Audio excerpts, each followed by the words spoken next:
and how to kind of stand up for yourself, because that's at least for myself, that's a difficult thing to do. I don't love to speak in a way that might be challenging to someone, even if it's for my good. My boundaries do not change your feelings on this at all, but they do draw the line of how you're going to interact with me and my children. But I like what you're mentioning, both of you. It's like boundaries are also something that we're trying to champion. Yeah. And so it's celebrating that stuff as well. Yeah. Well, we're all called to love. Like that, Bible's very clear on that. But I also don't have to give you access to me 24/7. I can love you from afar.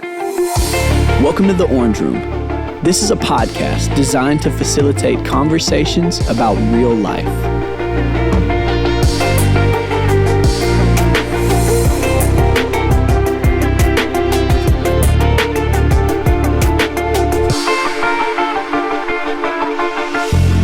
Well, hello, everyone. We want to say thank you so much for being with us again on the Orange Room podcast. We are diving into your questions today about boundaries. So we've got some awesome guests with us. As always, we got Pastor Chris.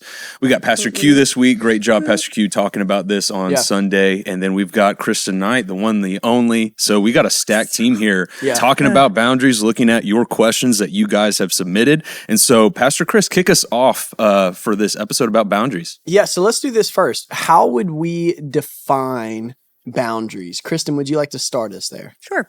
I think, Pastor Q, you did a great job talking about kind of what narrows down our boundaries based off of what we value, what we find important. That's really going to help kind of shape where we put these boundary lines. And ultimately, all boundaries do is bring order and structure to some of the chaos. They're for me. They may affect other people, but they're not to control or manipulate other people. These are the parameters in which I'm going to interact with you, relate to you. This is the area I feel comfortable playing in, so to speak. Boundaries are life-giving. They help us to love people better, because if we just let people run all over us and we start to feel bitterness and can be really frustrated by that. So they just help us, give us those parameters on how we're going to let people interact with us.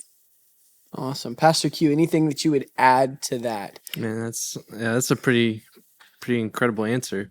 Yeah, I think boundaries are necessary to show respect, not only to respect your own time, respect your own confidence, but also how you communicate, but also to respect others' space as well.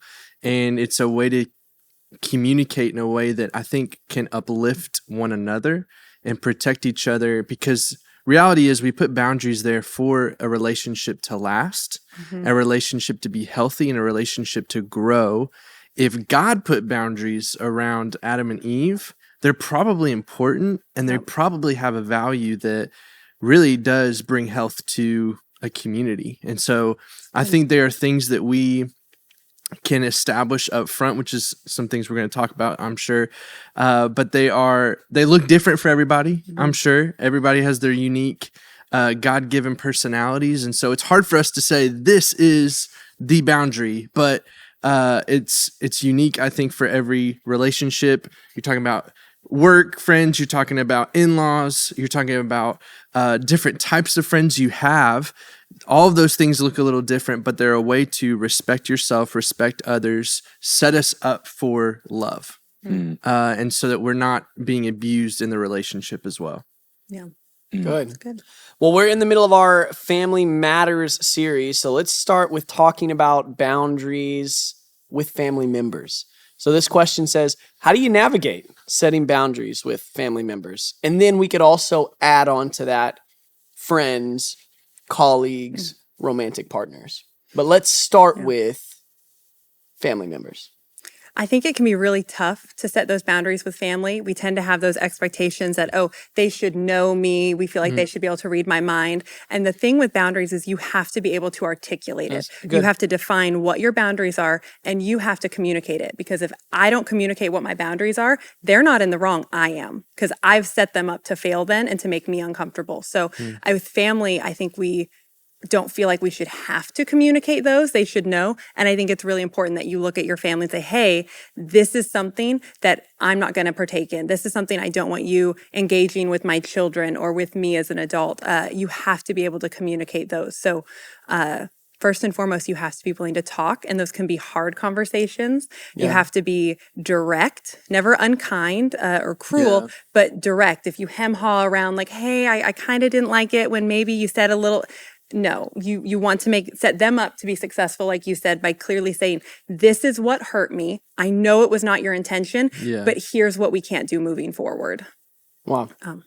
Yeah, that's really good. I just think of opportunities that kind of come your way. I think there are some boundaries you don't know yet to establish, but when they happen, it's an important time to, I do think, address it, but in a way that is respectful.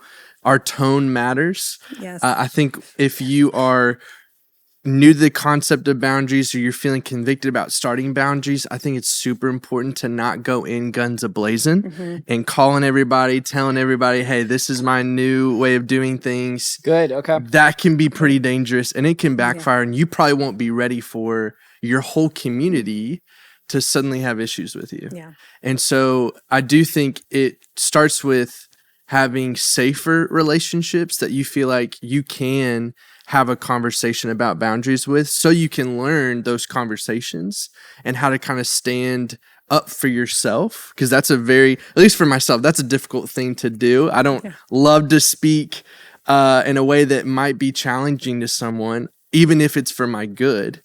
So those are, I think, for some people, skills they should learn first. Yeah. And they should also, if they're going to start putting in boundaries, family, coworkers, whatever it is, I do think they need a community around them that will support them, that sees what they see, that's not going to maybe be a gossip type of environment, but one that is affirming and saying, hey, even if this doesn't go the way you want it to, we're still here for you.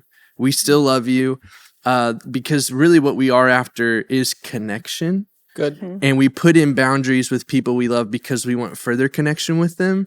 And so when connection gets challenged, that's terrifying. So it's important we have connection with other people as we go into these things. But yeah, don't go in guns a-blazing. That's I think that's gonna be tough. You brought up a great point about if you go in that way, you're going to get some pushback. And I think it's important to notate that you're going to get pushback regardless. Correct. So let's not make it to where it's everybody all at once, because the relationship has been allowed to go without boundaries for so long that you've allowed them to do this. So anytime you start setting boundaries where there haven't been boundaries, you're going to get some pushback. And like you said, it's from your community. It's not because they want to necessarily even push back on your boundaries. They don't understand. You've not done this before. So it's important to know that when you set a boundary, you're going to get pushback, which is why the way you deliver it, the people, the relationship you have is so important, because that will change the intensity of the pushback depending on how you deliver it and how close you are with those people. Yeah. So I wonder if we've done this before. Yeah. I imagine that someone's listening to the podcast right now and they're feeling like, I need to have this conversation. And they're actually going, how do I start it? And I mean, I wonder if we could get really practical and go, write them a letter first, send them a text first, leave them a note at their door. Like, have you done this before with family members? And what real practical strategy would you give people for initiating a conversation about boundaries with your family members? So I'm a big believer in having the conversation right there when it happens. I had a situation with my parents where they love their grandkids. They want to love on their grandkids, which is fine. But we have a boundary where our kids do not have to physically touch anybody that they don't want to, which means hugs, kisses, anything. They have to be polite. They have to say hello and use their words, but they do not have to be touched if they don't want to. And there was a situation a few years ago with my dad where he's like, hey, Mila, come give Feepaw a hug. And she was like, no, thank you. And he's like, no, come do it. And I had to step in that moment in love and be like, hey, Dad, she doesn't have to do that. And I explained the why behind that I want my daughter's no to be a no. And I want her to not feel like because you love somebody, you have to push past that. And so when I explained that to my dad, here's why this is a boundary for us. It was like, oh, okay. Like you touched on, the people we're in relationship with, if we can give them that why in the moment, in love, there was no scolding, there was no anything like that, they're able to, I think, see where you're coming from. I knew he had no bad intentions in any of that. But then I was able to advocate for my daughter, like, hey, her no means no. And that's also empowering her that her no is going to mean something. And when your no means something, your yes is very powerful too. Like, we want to make sure that people know our yeses are powerful and our nos are powerful. And that's the final. Yeah. Well, now, how important is that why too? Like explaining, Pastor talks about this, rules without relationship breed rebellion or contempt. And so real-time coaching, right? Addressing, hey, they don't have to do that, but here's why. Yeah. Seems like paramount in doing this. And they could be like, well, I just think that's kind of silly. You're absolutely entitled to your feelings. My boundaries do not change your feelings on this at all. But they do draw the line of how you're going to interact with me and my children. So I think some people use boundaries as a way to try to convince him. He doesn't have to agree with my why. Sure. He just has to respect the boundaries that have been set for me and my kids. And it may or may not change their opinion. That's okay. But I was one of those kids that wanted the why for everything. So I tend to give the why because people want to know. Very good. Okay, so that is one. That's a very assertive, proactive, real-time coaching, which I do think is very valuable.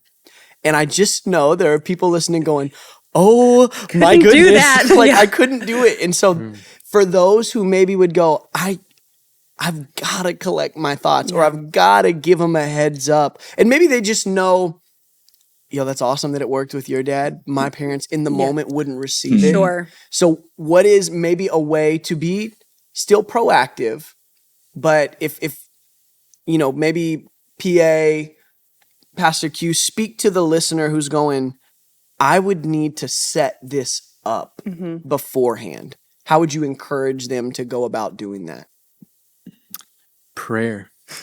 Honestly. I mean, there are so many people, I just think in my own life, who I think would be very sensitive or have been sensitive when, even if I need to be honest or bring something of truth to them. It always started with prayer for me on when's the best time to do this. It's hard to, I think, react. I think it's better to think of a response and to move into an opportunity that you see fit. I think in marriage, you kind of pick your battles. I don't think you need to, keep your foot hard on every single surface or every single argument you have. I think there's wisdom in prayerfully waiting for an opportunity to share with someone some truth that you might have about a situation. I think we're doing these things out of love. And anytime I try to bring truth to someone, I always preface it with, hey, I'm bringing this to you because I love you and I want more for our relationship. Yeah. I don't want to bring in hard stuff just to bring in hard stuff because I feel convicted. I want to bring this hard stuff to you because I see more for our friendship or I see more in our relationship. You're a family member of mine. I love you. And I know we're not just going to do holidays. We want to be there side by side in life. And so I need to share this truth right now with you. There's that, incredible passage, Ephesians 3, being rooted and grounded in love. If we can be in a place where everything we bring before someone is from a place of love, not out of fear, not out of anger. Again, if we just react, that's going to be difficult to put a boundary there and have great relationship afterwards.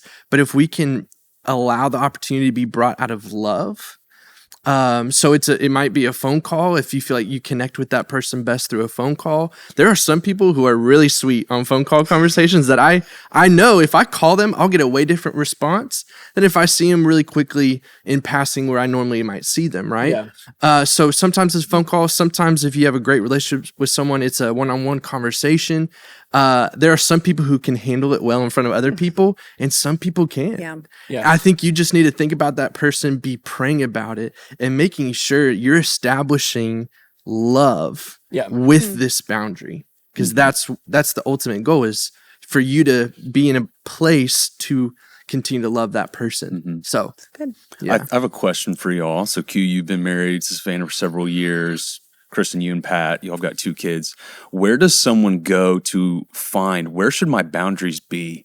Pastor Q, you talked about on Sunday the sheet of paper illustration, very great, of how there's this generational thing we're passed down. So it's how do we go about as couples that are married, as parents, where do we start to find what are boundaries that I should have for my marriage, for my family? Where should we start if someone's like, man, are my boundaries even in the right spot? Where did y'all find the boundaries that you have established in your life and your marriage? Where did they come from? For us, a lot of it had to do with experience. Like my husband and I, we talked about it a little bit on the Purity Week podcast. Like we were okay having friends and stuff that were the opposite sex until that became a problem in our marriage. And then we were like, boundary. So I think some of this does come just from experience. It's nice if you can learn from somebody else and get their information. But sometimes you just go, you know what? I don't like how this situation is making me feel. I don't know, like, I don't like the results that this has happened with. So that's where you kind of go, this is my boundary. I am one that does like to learn from other people's mistakes if I can. So if people are like, hey, here's the situation we found, here's why we put a boundary. If I can go, there's some logic in that, let's do that. With parenting, like that was kind of marriage. It's been as we've noticed us getting close to something that we don't like, what that could do for our marriage. We don't like that, what that's doing for our connection. We'll kind of start going, okay, here's the date night rule. Here's the how we're, whatever it may be that's going to help keep us moving in life together, connected. With parenting, it's been a lot of, I think we touched on it a little bit earlier, even just talking about, I have to be the one to advocate for my kids. I have to be the one to teach them boundaries. So we use the word in regular life. You don't typically go boundary, boundary, boundary. They're conversations. With my kids, we use the word boundaries constantly. It's going, hey, here's how I feel about this. You're inching towards my boundary. Like with my children, they're allowed to ask me any question they want, the why of anything, but they're going to do it respectfully because the boundary that I have set is I will answer anything that you bring to me, but it's going to be done respectfully because I want my kids to learn how to respect authority and how to question authority respectfully. And there is a difference in that. So I think it's kind of as you start seeing the eye roll, I think Pastor Stephen Marty talked about that, as you see things that you're like, nope, that's not how I'm going to be treated. That's when you can start going, hey, here's a boundary that we're going to have. And when you're modeling that for your kids, they watch. We don't disrespect their boundaries. My son will he wants us to knock when we go into his room. He has trust with us. As far as I'm concerned, I will respect that boundary. If he breaks my trust, that boundary may have to be re-looked at, but I trust him. I will give him that freedom. I will knock on his door to show him I respect his boundaries. His sister does not have an option. She has to knock on his room. She doesn't own the house. That's her respecting his boundaries. So I think a lot of it, as you're going through life, you're like, this situation doesn't make me comfortable. This is towing on the relationship that we have. And because like we talked about a lot, boundaries are there to enhance the relationships, to make them stronger. Good. So when anything that starts infringing on that, you may need to look at a boundary that needs to be drawn in that area. That's phenomenal right there. That's good stuff. Yeah, Yeah, it is. That's really good stuff. Bring it home. I think, so Savannah and I, we aren't married. Oh my gosh, we don't have kids. Wow, breaking news. So Savannah and I, we don't have kids. However, we have always thought about what do we want our kids to grow up and mature to become. And I think that even starts now, even when we don't have children, because it's not like our habits are going to change overnight. That'd be awesome, but they don't. And so already we are being mindful of, we know that our kids are going to look a lot like us, whether we like it or not. And so you kind of, I think, start with, one, what does God's word say for just my life? As a Christian, what are the boundaries that God says I should have in my life? That's where we start. And then we go after culture. What kind of culture do we want in our family? We want a family that loves one another. And so we're going to implement boundaries that allow us to love one another in a respectful way. Like Kristen was just saying, one thing for my wife and I that we've been praying about is, what do we feel like God's asking our family to become, be like? And we really feel like part of that is childlike faith. And so how can we, with our children, even in our own marriage, establish opportunities, ways of communicating to each other supporting each other when there are opportunities of childlike faith to come across. Being receptive, being good listeners, having joy in the midst of every day, like someone with childlike faith would have. So I think it starts with God's word. It starts with what you feel like God's asking you to create in your home, and really what you want in your own home. There are stuff that my wife grew up with that she wants to implement. There are things that I grew up with that I want to implement. And strangely enough, a lot of those involve boundaries. Like I talked about on Sunday, there are some things my dad had us do, but they were for our growth as a person to be independent. And I'm so glad he taught me those things, because when you turn 18 or if you go off to college or whatever, things change fast. So quick. And those things, I'm thankful for my dad. They weren't fun in the time, discipline, but in the end, they're worth it. And so I think you think about, where do you want to be? Where do you want your kids to be? What's God asking you to do? Because those are all going to build something that can be really special. If you think about it, we sometimes act out of fear. We don't want to be like something, but I think God gives us the opportunity. We're creative people to build something. And if we want to take it in that approach, boundaries can be really fun. That's great. Awesome.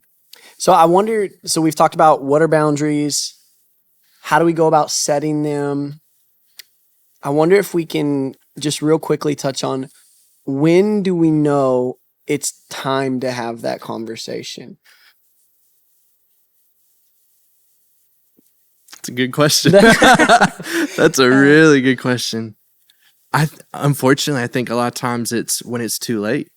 When something's happened, and maybe too late's too strong, but when you see someone's hurt, when you are suffering in silence, and you realize, if you just had the words, if you just spoke up for yourself, I think those are the moments you realize, oh wow, I need to put a boundary here. That's really good. So I think a lot of times it's in a negative sense, but I do think if we are prayerful, good. there will be opportunity in our marriage, in our friendships, where we can be proactive and say, hey, I know this isn't even happening yet. So like for my wife and I don't think we've been in a situation where we've been uncomfortable by being in the same room as someone with the opposite sex. But we've already gone ahead and said, yeah, we're never going to drive one-on-one with someone. We're never going to go meet someone. We're never going to try to be in the same room as someone of the opposite sex. We haven't gotten there yet, but we just know we don't want to be put in that situation. We don't want to play with fire. So I think there are things you can be proactive about. This takes, I think, a little bit of time and reflection of, what situations do I not want to be in? How have people been hurt around me? What are some ways we can avoid those situations? But I also think it's, at least for myself, when I realize if all I did was speak up for myself, that's when I know I need to put a boundary in. No, I love what you said about having those conversations early, especially like in regards to parenting. There's so much that both people are bringing to the table. So being able to have those conversations, start implementing those changes, figuring out how to set your own boundaries before you bring kids into that. I think that's great. You also touched on kind of the culture of your family, and our cultures are created by what we allow, what we celebrate, what we tolerate. So if you've had a culture in your home with no boundaries, it probably feels chaotic. It can feel stressful at times. So being able to start having those conversations to implement those changes is huge, because not saying anything does not correct it. It doesn't make that change. So that having those conversations is crucial, and even with your partner. Q, I like what you hit on Sunday in this podcast. Boundaries aren't just like your nose. Sometimes we think boundaries are like, this is the rule, don't break it. But I like what you're mentioning, both of you. It's like boundaries are also something that we're trying to champion. And so it's celebrating that stuff as well, which I think sometimes, like thinking in my marriage, in my life, like, man, there have been things that are boundaries. They might be unspoken. And we're all championing something. We may not have it, hard and fast on a board in our home. Like, these are the rules, but it's, hey, we've all been in that point where we've gone to a friend's house growing up, and you're like, there's a different culture in this home. The parents aren't talking to each other, or they're yelling, and it's like, Mom, can you come pick me up from the sleepover? Because it's awkward right now. And so I think that's a great point of like, what are we trying to aim towards with boundaries? Because if we just like to put rules in the sand, then rebellion, our kids are going to be frustrated. So I love that. It's just aiming towards something whenever it comes to this stuff. Yeah, so stay aware. Be aware of both. Where are the tension points? Clock those, don't ignore them. And where am I going? Oh, there's a lot of life in that and championing those things as well. That's good. Very good. Okay, so I wonder, does this change at all how we have the conversation, when we have it with our friends or coworkers as opposed to our family? And if it does, how so? And then there was a specific question in here about somebody that they work with. So how do I handle an employee who doesn't respect my, and they say, workplace boundaries? And so is there a difference? Are there workplace boundaries and home boundaries, friendship boundaries, romantic relationship boundaries? I think a lot of those can go hand in hand. Like, I don't mind people asking questions, but let's not do it disrespectfully. That can go across the board. That can be with my kids, my spouse, my coworkers. So I think some of them do go anywhere, but I do think there are boundaries that can sometimes end up in certain places, like at work. This one, there's kind of layers to it, because the boundaries I set are going to be different if I'm a boss with people under me versus coworkers versus employees, like if I am the boss with my employees. So I do think there's different layers of that. So I'm thinking, like, as a boss, it should be relatively easy to place boundaries on the people under you. The only things that I could see being challenging are if there's a relationship there, if there's some sort of a friendship dynamic, or if I know I've had this with my job where the people are super talented, great skills, but they don't fit the culture. And I've run into an issue with that where they're a great fit, but if they don't fit the culture, if they're not getting the vision of our program and what we're doing, then they may not be the right fit. They tend to then be a little bit more disrespectful of me or their coworkers. And that can cause, we've been talking about that culture shift. It can cause some tension points. So setting those boundaries with all the people that work under you, regardless. With your coworkers, I take this a lot as, I would think, like when there's shared projects or something like that, I would assume that's when there's a lot of stuff that happens with this. I do a lot of like, hey, if I don't get it at this time on this day, I'm not going to be able to have my eyes on it. I'm not going to be able to add my input to that for that work-life balance. And you're doing that at the beginning. And at the beginning, like, hey, if you want me to be able to add this info, like I can either start with it and give it to you, or if you want me to add that stuff after, I need to have it at this day on this time, because I'm not going to spend my weekend doing it because you didn't do it, or my evening if it's for the next day, kind of a thing. So I prioritize my home time. And that's a boundary I've even had to set with myself. I love my job. So if I'm home and can be working, it would be real easy to hop into that work box and be like, let's do some work. So I've had to set that boundary, like, no, home time is home time. I could work from home. I do like my job, but I've had to set those boundaries of, no, right now it's family time. So just with coworkers. And so I hear you with, if there's an opportunity where you're starting a project together, right there at the beginning, hey, what's up? Super glad to do this with y'all. Let me share some things about me. Yeah. And then taking that opportunity to just right from the beginning, be clear. Yeah, I know one of the questions, right, there was coworkers aren't getting stuff done on time, and then I've got to cover the slack. And I think a great thing is to keep in mind that I heard somewhere was, your lack of planning doesn't create an emergency on my part. Yeah. And so I think going way back to week 1 of this thing of communication, that how hard that is, because I think someone like Kristen blows my mind, because she is great in talking about conflict and being honoring in that. Yeah. And again, Kristen's someone who carries herself in a way that conflict is not a derogatory word. It's something that is healthy, because honesty is honoring.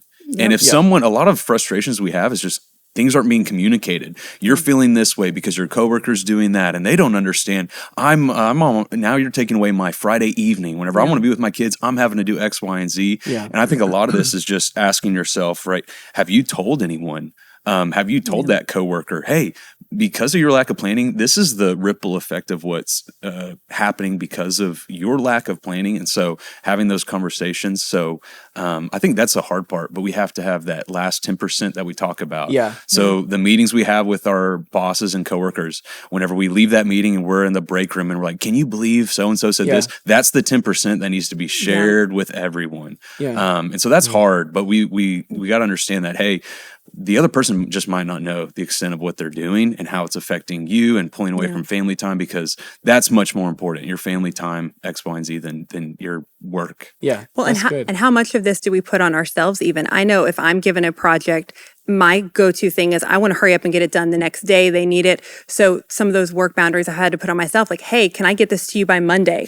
9 times out of 10, it's, oh, absolutely. Like, I don't need it right away. So I think people that sometimes struggle with that work-life balance, it's going, are you setting like, hey, I can have this to you by this day? Good. Or are you just assuming that they want it next day? Because there are going to be seasons where things are busier. We have that here. Right. Easter, like there are things where we got to push a little bit more. We might be working a little bit more, but we can't camp there. We can't live in that area. Yeah. So being able to communicate clearly, hey, I can have this to you by this time, this day, and then deliver it on that's that right. time. Being able to deliver it when you say you will. Very good. Yeah. Honesty is honoring and clarity is kind. Yep. Clip it. Awesome. All right, here's another question. What does God say about one not wanting to have a close relationship with a parent who has caused pain on them or on their kids? And so how do we, I guess here's a way to ask this question. How do we make allowances for people, extend grace as followers of Jesus, but still set boundaries with the people around us? Pastor Q. That's It's a fantastic question. I think when you put on a heart that Ephesians talks about, where you put on kindness, you put on tenderheartedness, you forgive as Christ forgave you. I do think forgiveness is an important starting place, because you've got to be in a place where you can see them more clearly. There are some situations and some people that I do think make mistakes to us or towards us, and I think sometimes we are unkind to them by never allowing them to be viewed any different. And so I think forgiveness is a good starting place for that relationship, because it frees that person to start anew. And it gives them an opportunity, and possibly you an opportunity, to start something and be open for a future possibility, rather than if you never forgive, you've shut that door completely and you're waiting on them to do something that you haven't seen yet. And that's hard to, you might be waiting for a while, or you may never look again. So I think forgiveness is a starting place. And I also think that everyone is going to make a mistake, including yourself, and allowing for an opportunity of honest conversation. I think sometimes we're really quick to put boundaries up. I think sometimes we need to also be open, and I've done this with my coworkers before. Hey, if there's anything I ever do, please let me know. If there are things that you are noticing about how I'm doing things, how I'm operating things, please let me know. I think there needs to be openness. And I think when you are open, like, you may not have the best flow of things. It allows people to, I think, feel more comfortable when we are talking about boundaries, to not feel like they have to be in every text, in every conversation, really careful with their words, because you want a free and honest friendship, coworker, whatever that looks like. And so keeping that in mind on us as well. Christ forgave us. So allowance even for ourselves, be open for other people to speak into your life. People, I think, will make mistakes. There are some people who I think continue to make mistakes. And just from personal experience, I think, I've said this on a couple of answers now, but it's just the truth. I think prayer has a lot to do with it. I feel like sometimes we put prayer to the side like it's last resort, but prayer is something Paul talks about. He did it continuously. And if we have this opportunity to invite God into a situation, and he's given us the Holy Spirit, I think he'll give us the words to say, give them this chance. Or he may say, be patient. He may say, wait. And I think those are intimate, specific details that I don't know if we're going to just be able to have a blanket answer for everybody, but Holy Spirit who knows the depths and hearts of God, I think he would be able to reveal that information to us. So Yeah, that's a good thing Yeah. to I keep think in that's frame. good. What if God had an answer for your question? Yeah. Wouldn't you ask him? Mm-hmm. Yeah. Yeah. Well, we're all called to love. Like that's Bible's very clear on that. But I also don't have to give you access to me 24/7. I can love you from This is good. afar. Okay, So I talk think there more. does come a point where I forgive you because forgiveness is for me. I have to do that for my healing. But if every time I go to set a boundary with you, if I say, hey, we're not going to talk like that around my kids, if we're whatever it may be, and I've given you the why, I've communicated it in a loving way. You're proving to me that you can't have access to me right now. And so what that would look like is going, I love you. I'm not closing you off, but I need space for a season. And the Bible is filled with situations where there's also consequences to your actions. Yeah. And so I think there is a place, the forgiveness, absolutely. I do think this needs to be made prayerfully because it can turn into I'm just going to write somebody off. And that's not what God calls us to either. But like in the situation with this, if I have a parent and I am an adult and it is not just things that they did when I was a kid, but they are continuing to hurt me and push past my boundaries. God did not call us to be doormats and stay in that environment either. So I think we definitely need to work on strengthening up ourselves, taking some time away, forgiving them, and then coming back when giving them more access gradually as they've earned up our trust again. So I think, like you said, there's not one blanket answer for every situation. It's going to be different depending on the relationship, the heart behind the person we're talking about. Do they see anything wrong with what they're doing? Like you said, we both may have a part to play in this. Yes. And if they're not open to that, then it may be a season where the access is limited. The love is still there. You're open to something maybe in the future, but it needs to be a wait for right now. Yeah. And communicate that, right? Absolutely. I'm limiting access and here's why. Yeah. Here's why. You have continued to cross my boundary, so we need time right now. So if I talk to you on the regular, if I called you every day, hey, I'm not going to call you tomorrow. Or I'm going to go a week without calling you, and then we're going to come back in a week, and we're going to see if we're in a better headspace to talk about this with love and kindness. Because if we're not there right now, we need a pause. We talk about that in marriage and relationships all the time. If it's heated, if we can't get to the root of it the right way, we may need to pause. And we may need to go, you know what, let's take some time and then come back and try to do this with a godly perspective. Yeah. See, now what I love that both of you are talking so much about is that boundaries actually, they're to promote relationship. Yes. They're not just to like wall us up and keep us like isolated. Holy But huddle. all of these boundaries in place are to actually promote better, healthier relationship. I think the word boundaries has been used to control and manipulate, that so many people get like, when it comes to it. It's like, that's not boundaries. That's not godly. That the Bible's very clear. That's witchcraft, the manipulation, and they use that word. So the boundaries, healthy, godly boundaries that God set in the garden were for relationship. They were for connection. Good.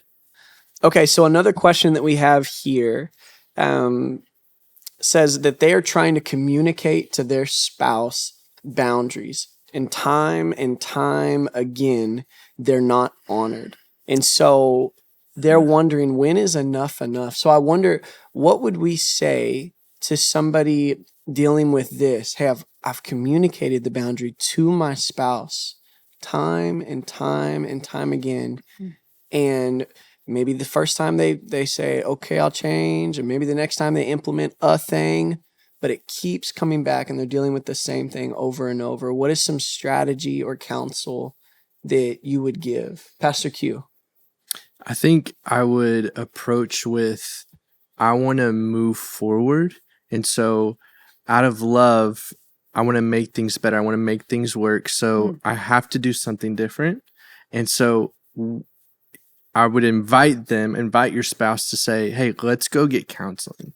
It's a way of saying, one, in your mind, you can tell yourself, I've tried everything before you say enough is enough, if you get to that point. But it's also saying, I'm not going to give up just because it's hard. And I'm also not going to give up because love in an aspect has already drawn me to this person. I want to make love continue to happen. And I do think it would, in my mind, ideally, it would probably inspire that person to say, oh, they're not just nagging. They want more from our relationship. Like how you approach it with almost more honor and saying, hey, this is, I want more for our relationship. Let's go get counseling. It's good. Yeah, that's good. And my wife and I, we've seen the fruit from going to counseling, and it's just been so much better than I ever thought that it could be. And I think too, keeping in frame, like, you know, your spouse isn't the enemy, the issue is the enemy. That's good. And so keeping that focused, and I would say like preaching that to each other as well. Mm-hmm. And that Absolutely. third party that's unbiased to come in. Yeah, And that's right. say, Yeah, there's Ooh, some things yeah. that we just through familiarity Mm-hmm. and maybe repeated offense, man, it puts blinders on us. And so sometimes getting a third party in to go, here's what I'm seeing. Yeah. It's like, oh, We had that in our marriage where at 7 years, we went to a counselor. The same thing I had been saying for 7 years. This counselor heard it, said it in a different way. And it was like my husband had heard it for the first time. He was like, what? That's what, because the way I was communicating it he didn't hear it that way. So when this person just repeated back slightly different words, and our marriage has not been the same since, like we have not struggled with that issue since then, because like you said, we got to the root of the problem.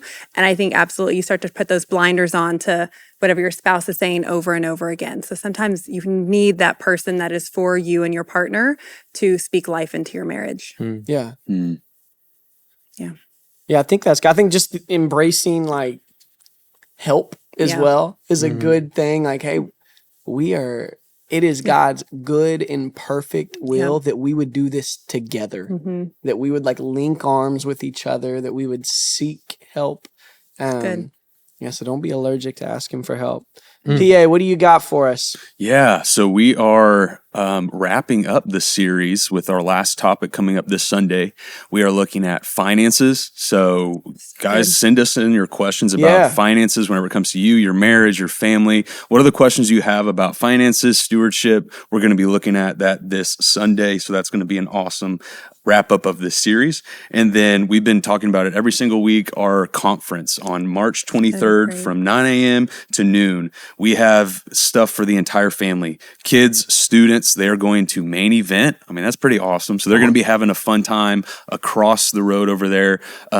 You married couples, we're going to be having breakout sessions. Guest speakers, Dave and Ashley Willis, will be with us that entire weekend. They're going to be speaking that Sunday morning as well. So that weekend's going to be awesome. So you can sign up on our website, on our app. Make sure you choose your breakout sessions that you want to be in. Good. And we just could not be more excited. And so thank you guys for tuning into the podcast, and we will be back next Friday. Have a great week.